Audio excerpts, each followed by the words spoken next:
Before you understand what happened to me, you need to understand something about trust. Not the kind you give to strangers. You learn early to guard that. I'm talking about the kind you give without thinking, the kind that settles in so deep over years that you stop even calling it trust. You just call it family. That's the kind that can undo you. My name is Cecil. I'm 63 years old. I worked 28 years in benefits administration at the Veterans Affairs Regional Office in Greensboro, North Carolina.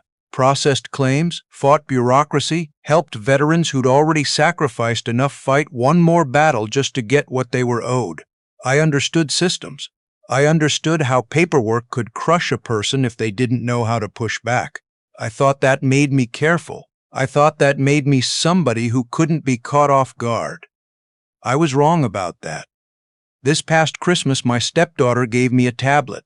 One of those 10-inch Android things with a nice case already on it, navy blue, a little bow stuck to the corner of the box. Inside the card she wrote, "For staying connected. Merry Christmas, Rhonda."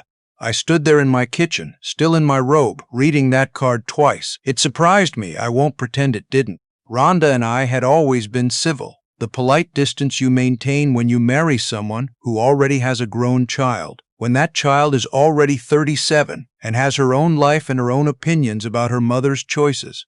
We got along fine. We just didn't reach for each other.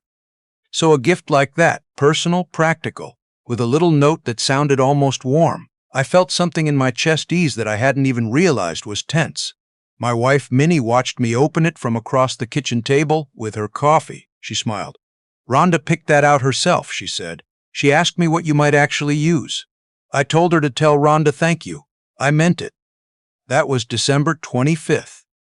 By January 8th, I was sitting in a government building listening to a man explain to me that the tablet had been compromised before it ever left the box. To get there, I have to go back 3 days.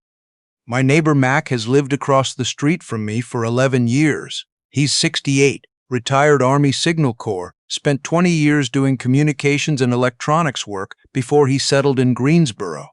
We drink coffee on his porch on Saturday mornings when the weather allows it. He doesn't miss much. I've watched him notice things people walk past 100 times and never see. He once fixed my car's electrical system when 3 different mechanics told me it needed replacing. He's the kind of man who trusts what his hands tell him more than what anybody says out loud. On January 2nd, I was showing him the tablet on his porch. The cold was sharp that morning, the kind of January cold that cuts through your jacket before you've adjusted to it. I was telling him Rhonda had sent it, that I hadn't owned a tablet since the office issued me 1 year ago, that this one was faster. Mac picked it up and turned it over. He checked the back, checked the ports, opened the settings menu, and scrolled through it slowly. His expression didn't change. That should have been my first sign. Mac's expression always changes. He handed it back to me and set down his coffee cup. "Cecil," he said quietly, "when did you start using this?" "Christmas Day." "Why?" He looked at me without blinking. "You need to stop using it, and you need to make some calls." I laughed the way you do when something is too strange to take seriously. "You think she put spyware on a tablet?" Mac didn't laugh. He said he wanted to check something, went inside, came back with a device I didn't recognize, ran it near the tablet for a few seconds, and said 2 words, "It's active." The cold I felt then wasn't the January air. I drove home with the tablet sitting on the passenger seat like something I didn't want to touch. I set it on the kitchen counter and stood there looking at it while the furnace clicked through its cycle and the house settled into quiet around me. I didn't tell Minnie that night. I needed to understand what I was looking at before I put that in front of her daughter. 2 days later, I sat across from a detective at the Guilford County Sheriff's Department. The waiting room smelled like old coffee and floor wax. A television on the wall played weather forecasts with the sound off. The detective who came out, Detective Sharp, his badge said, looked like a man who had heard every version of every story and was simply waiting to hear which one this was. I showed him the tablet. He took it to a back room. I waited. About 40 minutes later, he returned with a woman from their digital forensics unit. She was younger than him and wore an expression that told me exactly nothing about what she was thinking. Detective Sharp set the tablet on the table between us. "This has been modified," he said. "There is an application installed at the system level, below anything you would find in a normal settings menu. It was placed there intentionally before the device was ever set up for you." I asked him what it did. He told me. The application gave remote access to the camera, the microphone, and the screen mirror. It could be activated without the tablet being unlocked. It had been paired to an external account and was set to transmit whenever the tablet connected to a Wi-Fi network. "So someone could hear everything in the room?" I asked. "Yes, and read anything I typed on the screen." I sat with that for a moment, thought about the week between Christmas and New Year's when I'd kept the tablet on the kitchen counter and the living room table, when Minnie and I had talked about our finances, the house, the pension, the life insurance policy I'd updated after my last physical. Conversations you have when you think the room is empty. "Don't confront anyone," Detective Sharp said. "Act like everything is normal." I drove back through Greensboro the way I'd driven it 1,000 times, past the old Sears building they keep saying someone will renovate, past the church on Elm Street where my mother's funeral was held, past the strip of fast food places near the highway. None of it looked the same. The city looked like a place where anything could be happening behind any of those walls and nobody passing by would ever know. That night I put the tablet back on the kitchen counter where it always sat. I ate dinner with Minnie. I answered her questions about my day. She talked about something Rhonda had said on the phone. I nodded. I ate my food. I don't know how I tasted any of it. What I did instead of sleeping was think about the conversations I'd had near that device, about how I'd typed a message to my financial advisor on that tablet, just a draft, never sent, but a draft with specific numbers in it. About how I'd called my brother on New Year's Day and talked for 40 minutes about my retirement account and what I was considering doing with it now that I was 3 years from taking distributions. I thought about why someone would want that information. The answer came in pieces, the way answers to uncomfortable questions usually do. The first piece came from my own memory. 4 months earlier, at Thanksgiving, Rhonda had brought up estate planning, casually. The way you bring up something you've been sitting with for a while, but are trying not to sound like you've been sitting with. She said she just wanted to make sure Minnie was protected. I said Minnie was protected. The conversation moved on. I hadn't thought about it since. The second piece came from the storage area attached to my garage. I went out there on a Sunday morning, 3 days after meeting with Detective Sharp, while Minnie was at church. I told myself I was looking for a box fan I store over winter. I wasn't. I was looking for something I couldn't name yet, something that had been sitting at the edge of my attention like a word I couldn't quite recall. I found it in a plastic file box on the top shelf, a folder I had never put there, the kind that looks organized, like someone who keeps careful records. Inside were printed documents. I recognized the format. I had seen similar paperwork during my years at the VA. Forms used for incapacitated veterans who needed someone appointed to manage their benefits on their behalf. Power of attorney templates, a checklist for initiating a capacity evaluation, a printed outline titled Guardianship Petition Process in North Carolina. There were handwritten notes in the margins. I recognized Rhonda's handwriting from a decade of Christmas cards. Short, efficient phrases. Memory issues, confirm dates. Ask physician about evaluation referral. Timeline, 6 to 9 months. I sat on a plastic storage bin in my cold garage and read every page twice. My hands didn't shake. I don't think I breathed correctly for several minutes. This was not about protecting her mother. This was about replacing me, quietly on paper, with forms and timelines, and a story she had been building out of whatever she had gathered through that tablet. I spent 28 years at the VA, processing enough claims to know how these systems work. You don't need someone to be actually incapable to initiate the process. You just need enough documentation to suggest a pattern. Missed appointments, confused statements, memory lapses. You select what you want, you frame it the right way, and suddenly there is a question mark where a person used to be. A fully capable man can be made to look like a liability if the paperwork says so. I went back inside, I made coffee, I called Detective Sharp. He listened without interrupting. When I finished, he said, "This pattern is not uncommon. What makes this serious is the combination. the surveillance device and the guardianship paperwork together. That is not someone worried about their mother. That is someone building a case. He told me not to sign anything. That afternoon, I started doing something that made me feel like a different kind of person than I thought I was. I used the tablet on purpose. I set it on the counter and I talked near it. I talked about being more tired lately, about how I sometimes had to double-check which bills I'd already paid. I said clearly, to no one, that I had been thinking about giving Minnie more access to the accounts since it was getting harder to keep everything straight on my own. Each sentence tasted like something I needed to rinse out, but I said them anyway, because I had spent 28 years watching people lose what they were owed because they didn't understand the systems being used against them. I was not going to let that happen to me. The responses came fast.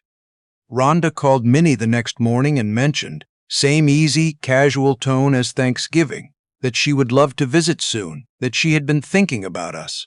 2 days after that, she texted me directly for the first time in months. Hey Cecil, Mom mentioned you've been a little tired. Just checking in, let me know if there's anything I can do. What she was really asking was whether the trap was ready to close. I showed Detective Sharp the texts. He noted them. What I had not anticipated was Minnie. She came to me one evening while I was at the kitchen table paying bills with a pen, the way I have always done it, and she said gently, the way she says things she has been thinking through first, Rhonda's just worried. She mentioned you seem more stressed lately. Maybe it wouldn't hurt to see your doctor just to check in. She touched my shoulder. I'm not saying something is wrong. She just cares. The word cares sat in the room between us like a stone. I did not tell her everything that night. I wanted to, but I needed 3 more days. Detective Sharp needed 3 more days. What happened in those 3 days was that Rhonda contacted the attorney she had apparently been consulting and indicated it was time to move forward. We know this because when Detective Sharp's team made an inquiry to the financial institution where Minnie and I held our joint accounts, they found that Rhonda had called twice in the previous 6 weeks, identifying herself as assisting her elderly stepfather with financial matters and asking about the process for adding an authorized agent to the account. She had not been given authorization, she had not been given information, but she had asked, and that asking was on the record. Then she made her mistake. She emailed me. Subject line, next steps. In the body, she outlined a plan to meet with a financial advisor she had selected. Would I bring certain documents? And added at the very bottom, the way you add what you have been building toward the entire time, that she had spoken to an attorney who could walk us through what arrangements would make things simplest in the long run. She copied Minnie. I forwarded the email to Detective Sharp and the bank's fraud department within the hour. I printed 3 copies and gave one to Mac for safekeeping because he had told me once, paper is what survives when everything else gets contested. 2 weeks later, we sat in a conference room at our bank. Rhonda arrived in a gray blazer, carrying a leather portfolio. She looked composed, the way someone looks when they have prepared for a meeting they expect to control. She greeted me with a practiced smile and sat across from me without holding eye contact for long. The bank's compliance officer, Ms. Delacroix, opened the meeting by sliding a stack of documents across the table, not toward me, toward Rhonda. Before we proceed, she said, we need to address some communications that were made to this institution on your behalf. Rhonda's expression held steady. Of course, I was just trying to help. Ms. Delacroix went through it without rushing. The calls, the misrepresentation, the unauthorized inquiries. Then, she placed a clear photocopy of the guardianship documents, every margin note visible, in the center of the table. Minnie, seated beside me, drew a sharp breath. What is that? She said. Rhonda looked at me for the first time. Cecil, I can explain all of this.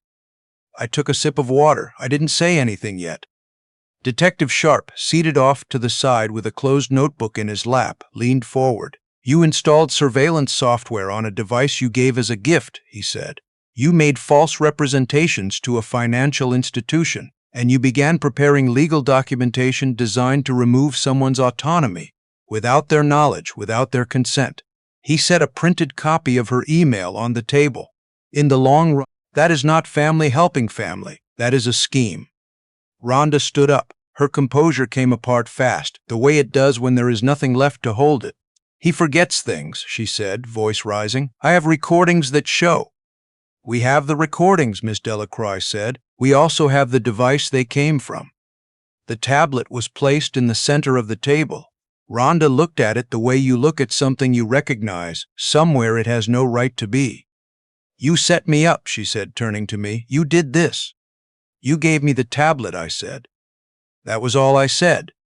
Minnie was crying beside me, the quiet kind, not asking for anyone's attention. She looked at her daughter for a long time. Whatever she saw, it was not the person she thought she had raised. The meeting ended without raised voices. There was no courtroom moment, no dramatic confrontation the way you imagine those things going. Rhonda was escorted out. The fraud referral had already been filed with the appropriate authorities. The investigation, Detective Sharp told me in the parking lot afterward, would take time.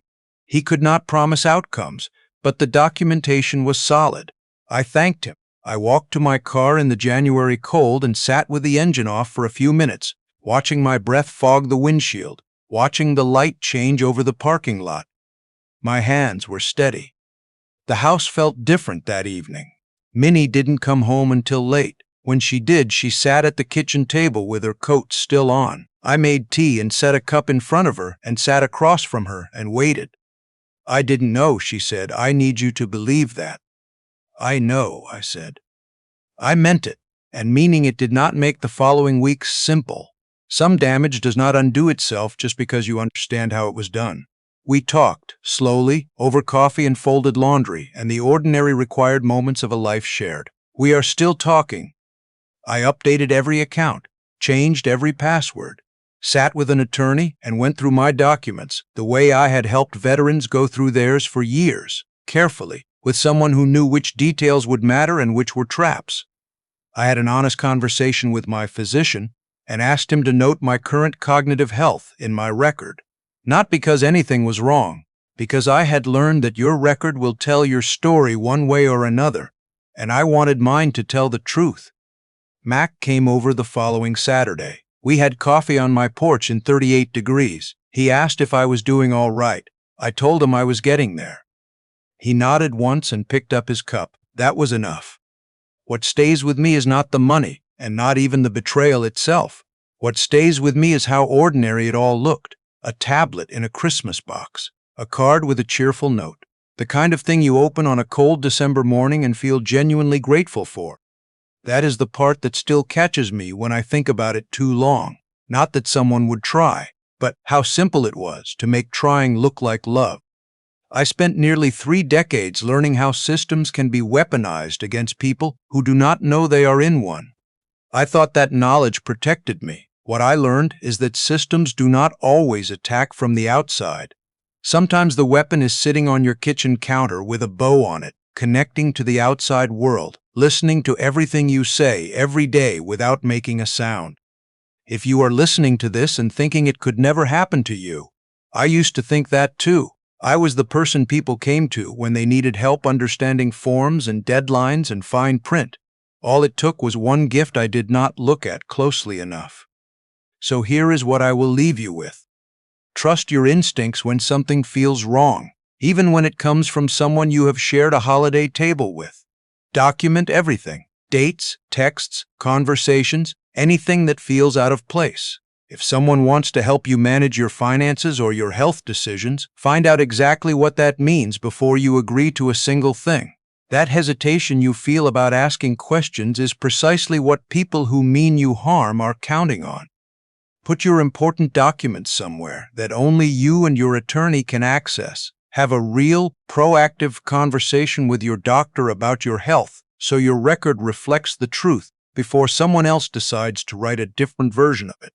And if someone gives you a gift with a little too much follow-up, a little too much sudden interest in how you are getting along, it is all right to slow down. It is all right to ask your neighbor Mac to take a look. Your name, your peace, your right to speak for yourself, they are worth every uncomfortable question it takes to protect them. Thank you for sitting with me through this. If it reminded you of someone, share it. These things do not survive in the light, and you just help turn some on.